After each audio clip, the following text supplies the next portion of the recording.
Perubahan struktur dan warna kulit yang terjadi pada area kulit yang berjerawat umumnya terus bertahan, meskipun jerawat sudah lama sembuh.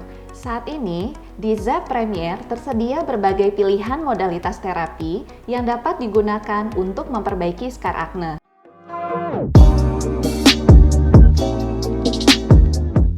Halo semua, perkenalkan saya Dr. Elaini Nisha Fitri, spesialis kulit dan kelamin dari ZAP Premier. Kali ini saya akan berbagi informasi mengenai skar akne. Akne vulgaris merupakan penyakit peradangan kronik pada unit pilosebaceae dengan penyebab yang multifaktorial. Salah satu gejala sisa atau sequelae dari akne vulgaris yang sangat mengganggu adalah bekas jerawat yang merusak tekstur kulit sehingga tampak tidak rata, atau kita kenal dengan skar akne. Perubahan struktur dan warna kulit yang terjadi pada area kulit yang berjerawat umumnya terus bertahan, meskipun jerawat sudah lama sembuh, sehingga dapat menurunkan kepercayaan diri seseorang dan juga berdampak buruk pada kualitas hidup seseorang. Skar akne dapat terjadi hingga hampir pada 95% pasien yang berjerawat, diakibatkan oleh kerusakan pada jaringan, baik pada serabut kolagen di lapisan dermis maupun sel lemak pada lapisan subkutis.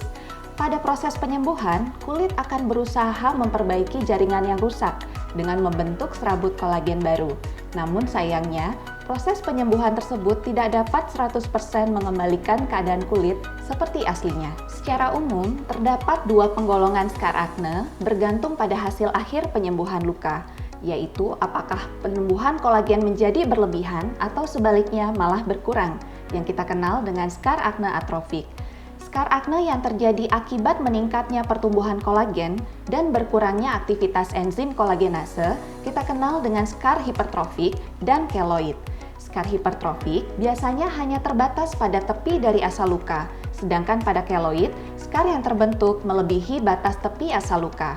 Skar hipertrofik atau keloid biasanya diturunkan secara genetik, lebih banyak ditemukan pada pasien dengan warna kulit gelap dan umumnya terdapat pada pasca penyembuhan jerawat di area badan, misalnya pada punggung dan dada. Sekitar 80 hingga 90% skar akne yang ditemukan adalah yang bersifat atrofik atau umumnya kita kenal dengan bopeng. Para ahli telah mendeskripsikan suatu sistem klasifikasi skar akne atrofik berdasarkan bentuk, kedalaman, dan juga dasar kelainan skar menjadi 3 tipe, yaitu ice pick scar, box scar, dan juga rolling scar. Ice pick scar merupakan skar atrofik yang paling banyak ditemukan, sekitar 60 hingga 70% kasus. Skar ini berbentuk seperti huruf V atau V-shape, berukuran kecil dengan diameter kurang dari 2 mm, dan kedalamannya dapat mencapai lapisan dermis atau hingga subkutis. Berikutnya adalah box scar yang dapat ditemukan sekitar 20 hingga 30% kasus.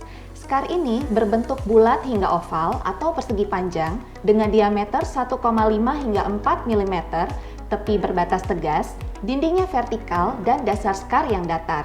Terdapat dua jenis box scar, yaitu dangkal dengan kedalaman 0,1 hingga 0,5 mm atau dalam dengan kedalaman lebih dari 0,5 mm.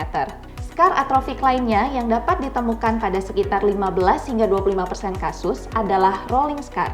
Skar jenis ini dapat berbentuk sirkular maupun linear dan membuat tampilan kulit menjadi naik turun seperti berombak atau menyerupai bentuk bukit dan lembah. Rolling scar merupakan skar yang dangkal, batasnya tidak tegas dengan diameter sekitar 4 hingga 5 mm dan tepinya miring.